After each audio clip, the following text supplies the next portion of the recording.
Hello friends, જય શ્રી કૃષ્ણ. સ્વાગત છે તમારું માય કિચન ગુજરાતીમાં. અત્યારે માર્કેટમાં લીલા વટાણા સહર્ષ આવે છે, તો વટાણાની સિઝન જાય એ પહેલાં બનાવી લઈએ મટર પનીરની સબ્જી. આ રેસીપી મેં ફેમસ હોટલના શેફ પાસેથી લીધેલી છે અને મેં આને ટ્રાય કરી તો એકદમ એવી જ મસ્ત બની.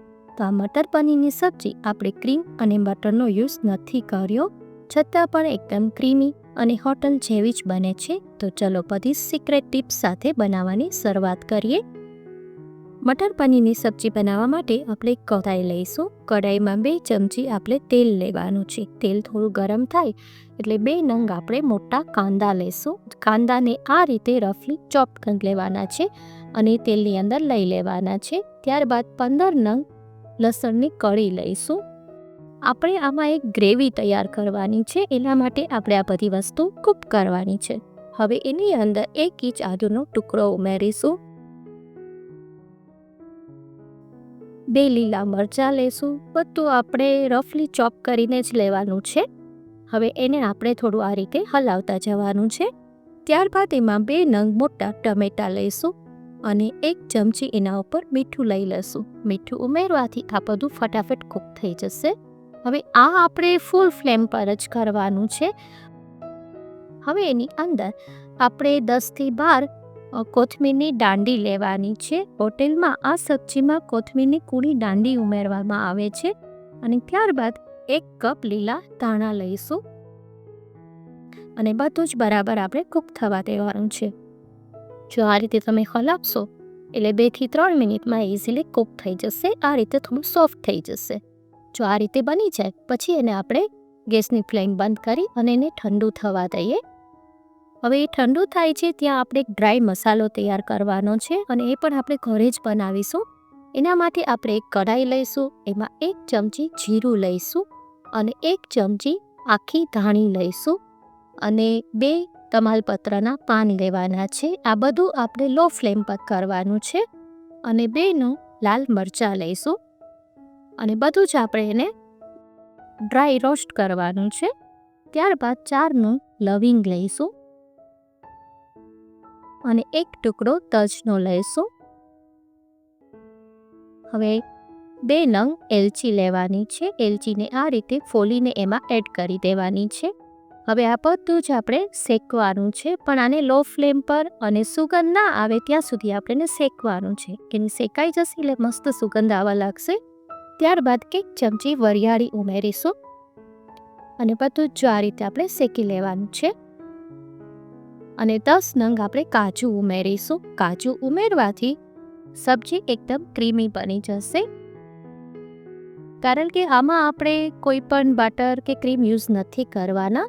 હવે એની અંદર આપણે 1 ચમચી મરી પાવડર લઈશું. અહીંયા મેં મરી પાવડરનો યુઝ કર્યો છે. જો તમારી પાસે મરી પાવડર ના હોય તો 5થી 6 નંગ તમે આખા મરી ઉમેરી દેજો અને બધું સુગંધ આવે ત્યાં સુધી આપણે એને શેકી લઈશું. હવે આપણે ગેસની ફ્લેમ બંધ કરી દઈશું. હવે જો મસ્ત સુગંધ આવે છે એટલે આપણું સરસ શેકાઈ ગયું છે બધું. હવે ગેસની ફ્લેમ બંધ કરી અને પછી જ એની અંદર 1 ચમચી આપણે કસૂરી મેથી ઉમેરીશું. આમાં આપણે એક વાતનું ધ્યાન રાખવાનું છે કે કસૂરી મેથીને ગેસ બંધ કરીને જ ઉમેરવાની છે, કારણ કે ઓલરેડી સૂકી જ હોય છે એટલે પછી એની સુગંધ સરસ રહેશે. હવે આને આપણે ઠંડુ થવા દઈએ. જો ઠંડુ થઈ જાય પછી આ રીતે એને આપણે પીસી લેવાનું છે. તો આ રીતે આ પાવડર તૈયાર થઈ ગયો છે. હવે આવી રીતે તમે ડ્રાય મસાલો પીસીને રાખી દો, પછી જ્યારે પણ તમારે પંજાબી સબ્જી બનાવવી હોય તો તરત જ બની જાય છે. આ રીતે તમે આ પાવડરને સ્ટોર પણ કરી શકો છો. હવે એને આપણે એક બોલમાં લઈ લઈએ.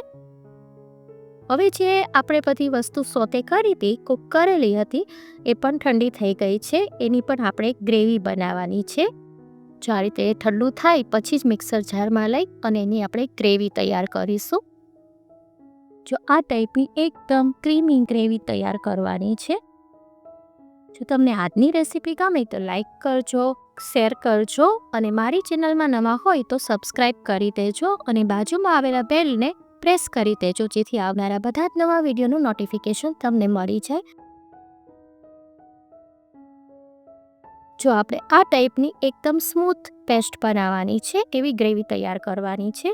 હવે જે મિક્સર જારમાં થોડો ગ્રેવી છે એ આપણે આ રીતે પાણી ઉમેરી અને લઈ લઈએ. હવે જો આ રીતે આપણે ગ્રેવીને બનાવી અને સાઈડ પર રાખી દઈએ. હવે આપણી ગ્રેવી અને ડ્રાય મસાલો બંને તૈયાર થઈ ગયું છે.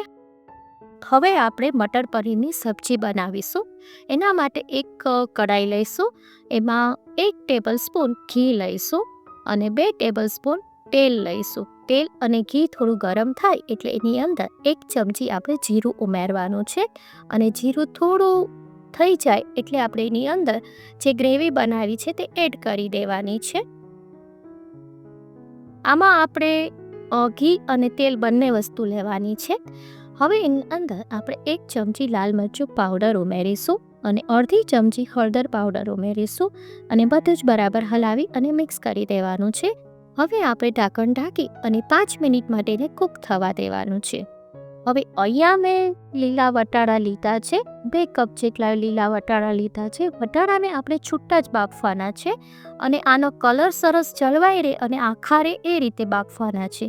એના માટે જ્યારે વટાણા બફાતા હોય ત્યારે તમારે અડધી ચમચી એમાં મીઠું ઉમેરી દેવાનું અને 1/4 ટીસ્પૂન ખાંડ ઉમેરી દેવાની. આ બંને વસ્તુ તમે ઉમેરશો એટલે વટાણા એવા ને એવા ગ્રીન રહેશે અને મીઠાથી એની છાલ નહીં ઉતરી જાય, એકદમ આખા વટાણા રહેશે એટલે દેખાવમાં પણ પરફેક્ટ દેખાશે.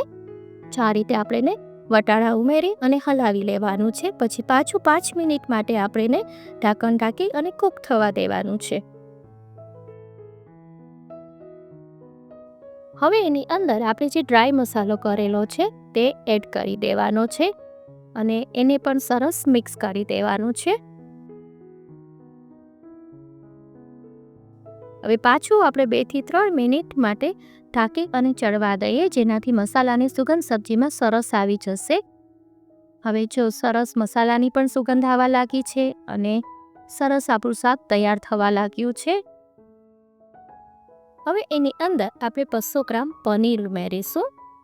પનીર આપણે થોડું લાસ્ટમાં ઉમેરવાનું છે. પછી એના ઉપર લીલા ધાણા ઉમેરીશું. હવે બધું જ હળવે હાથે હલાવી અને આપણે મિક્સ કરી લેવાનું છે. આ રીતે મિક્સ કરી લેવાનું. હવે જો એ સરસ મિક્સ થઈ જાય પછી એની અંદર આપણે 1 ચમચી ઘી ઉમેરીશું. ઘી ઉમેરી અને તરત જ પાછું આપણે ઢાંકણ બંધ કરી દેવાનું છે 1-2 મિનિટ માટે, જેથી ઘીની સુગંધ શાકની અંદર સરસ આવી જશે. હવે જો કેટલું મસ્ત દેખાય છે ને, અત્યારે મારા કિચનમાં એટલી મસ્ત સુગંધ આવે છે ને, જાણે હોટલમાં પહોંચી ગયા હોય કેવી જ ફિલિંગ આવે છે. તો જો આ રીતે બધું જ આપણે મિક્સ કરી લેવાનું છે. બની છે ને એકદમ હોટલમાં હોય એવી જ. હોટેલ જેવો ટેસ્ટ જો ઘરે મળી જતો હોય તો ઘરે જ બનાવીએ. તો કેવી લાગી તમને આજની રેસીપી એ મને કમેન્ટ કરીને કહેજો. અને જો તમને મારી રેસીપી ગમતી હોય તો લાઈક કરજો, શેર કરજો અને સબસ્ક્રાઈબ કરવાનું ના ભૂલશો. ફરી મળીશું એક નવી જ રેસીપી સાથે. Till then bye bye.